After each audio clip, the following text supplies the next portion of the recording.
And that was a really tough game, wasn't it, Rhianna? It was, yeah, and I think we made it hard for ourselves. A few mistakes here and there, and give Salford all the credit. They picked the ball up and they scored. They've grown massively since we last played them. So yeah, I thought Salford did really well today, but we just got the edge and finished off with a few good tries and got the win. But yeah, it was a tough game. Weather really warm, which made it hard, but yeah, it was good. Yeah, Salford have improved massively. You've improved massively as well, and the women's game in general is just making enormous strides, isn't it? Yeah, I think it's brilliant. Like I said, week on week, every team is getting better, and that's what you want for the game. You want it to be competitive.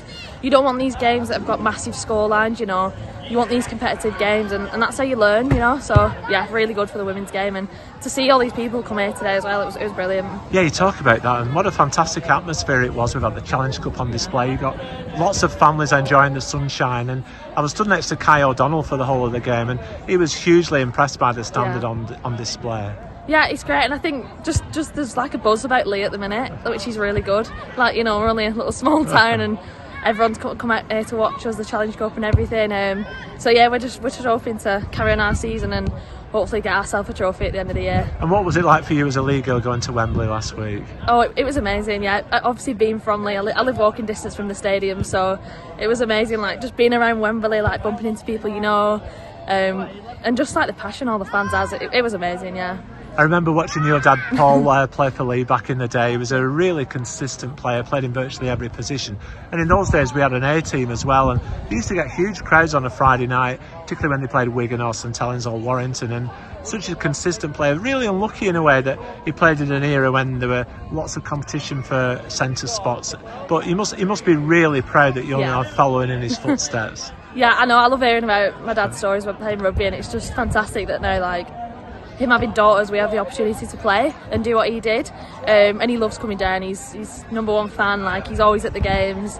He loves hearing about training and all that. So yeah, it's really good to have my dad like so invested and interested, and obviously I've got a heritage number for Lee now, so that's really good. Yeah, that's fantastic, isn't it? That's it. And loads of family stories like Kelly Morris playing with her daughter Leah and things like that. It just shows what a family sport rugby league is. It is, yeah, and I think that's what makes rugby league, like the connections, like the close-knit family about it. It's brilliant, yeah.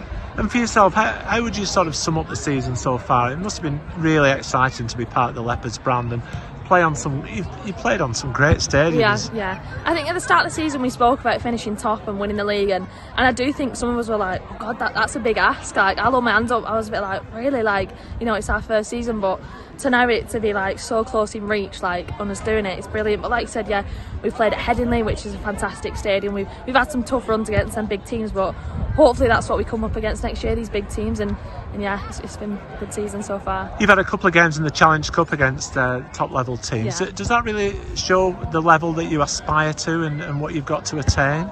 Yeah, I think obviously we did have some big scores and some tough games, but it's like we've never played teams like that before, so I think it gives us a goal. Like, especially when we played York here, we put up a good fight, especially in that first half, and I think that just shows like we can compete next year if we get to that league. We are up there. You've got 2 home games left against Castleford Tigers and then against Barrow Raiders, first 2 Sundays in September. Yeah. Those are 2 big games, aren't they? Definitely, yeah. So both home, I think, which hopefully will work to our advantage. I think Cass again are a team that are improving week on week, and then Barrow's always a tough game to play.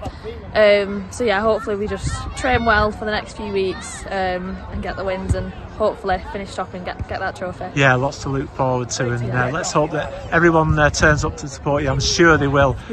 These 2 big games, and we'll be publicising them all as we look forward to. And finally, when you sort of reflect on what you've achieved so far this season and the dedication that all the players put in and the level of coaching that you have, it must have been a massive life experience as well as just the excitement of playing for the Leopards. Yeah, it's brilliant, and like I said, I think the coaching's been brilliant. To have Kieran Purtle come on board and just give everything that he's given, he cares so much and loves this club. Like, it's fantastic, and yeah, it's such a journey as well. Like, to just be part of like Lee Leopards is great. Yeah.